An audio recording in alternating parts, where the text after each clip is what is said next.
Hello guys, welcome back to my class, Mr. DJ Class, fun, easy, and unique English class.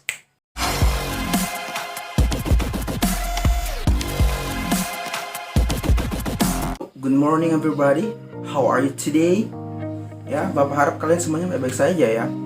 Oke, for today, we are going to learn about, jadi untuk hari ini kita akan belajar tentang purpose or intentions. Apa sih purpose or intention ini? Jadi, expression of purpose or intention ini adalah ekspresi atau ungkapan yang kita gunakan untuk menyatakan tujuan atau niat kita melakukan sesuatu. Ya, kalau dalam bahasa kita ini bisa kita artikan seperti supaya atau agar ya. Misalnya, saya belajar agar saya dapat menjawab ulangan besok pagi dengan baik. Nah, bagaimana sih kalau dalam bahasa Inggris cara membuatnya? Mudah sekali, kita bisa menggunakan 3 frase ini. Yang pertama kita bisa menggunakan so that, kemudian kita bisa menggunakan in order to, dan kita bisa menggunakan to. Bagaimana sih cara menggunakan ketiga frase itu? Ini dia. To state purpose or intentions, untuk menyatakan tujuan, kita bisa menggunakan 3 frase berikut ini. Yang pertama, so that, in order to, and to. Untuk makna atau arti dari so that, in order to, dan to memiliki makna yang sama, yaitu supaya atau agar atau untuk. Nah, perbedaannya adalah dalam penggunaan tiap frase.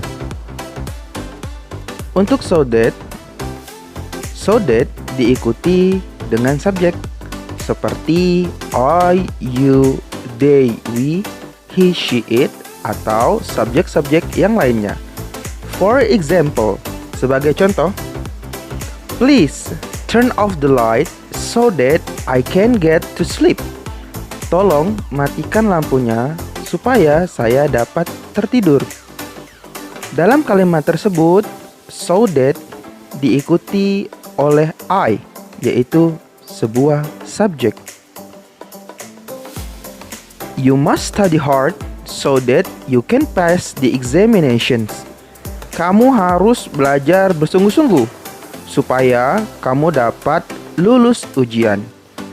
Dalam kalimat tersebut, so that diikuti subjek you. You need to drink a lot of water so that you will not get dehydrated. Kamu butuh minum banyak air supaya kamu tidak dehidrasi. Dalam kalimat tersebut, so that diikuti subjek you. Adapun in order to diikuti oleh to be or verb 1. Jadi in order to ini diikuti to be atau kata kerja yang pertama. For example, sebagai contoh. Yang pertama, we have to study hard in order to be smart. Kita harus belajar sungguh-sungguh supaya kita pintar. Nah, dalam kalimat tersebut, in order to diikuti oleh be. Be smart. I do exercise 3 times a week in order to keep fit. Saya berolahraga 3 kali seminggu supaya tetap sehat. Dalam kalimat tersebut, in order to diikuti oleh kata kerja pertama, yaitu keep.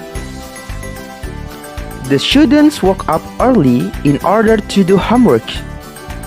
Para siswa bangun lebih awal untuk mengerjakan pekerjaan rumah. Dalam kalimat tersebut, in order to diikuti kata kerja pertama, yaitu do.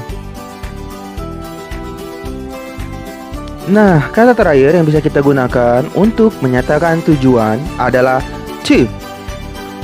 Penggunaan to diikuti oleh verb 1 atau be. Jadi mirip dengan in order to ya. For example, she is using her friend's handphone to send a message to her mother.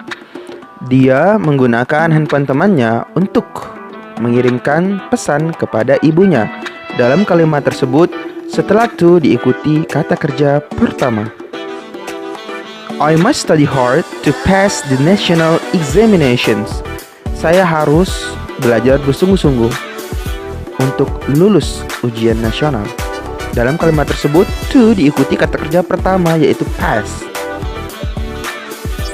And the last one atau yang terakhir, they wake up early to be on time to work.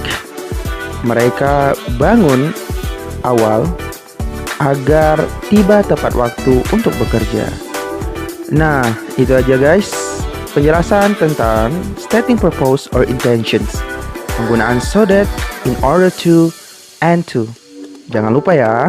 Nah, sekarang kalian sudah memahami cara menggunakan in order to, menggunakan so that, and menggunakan to. So, that's all for today. Itu saja materi hari ini. Sering-sering diulang dan sering dipakai ya. Oke? So, we learn English so that we can speak to everybody in the world. Alright? Okay?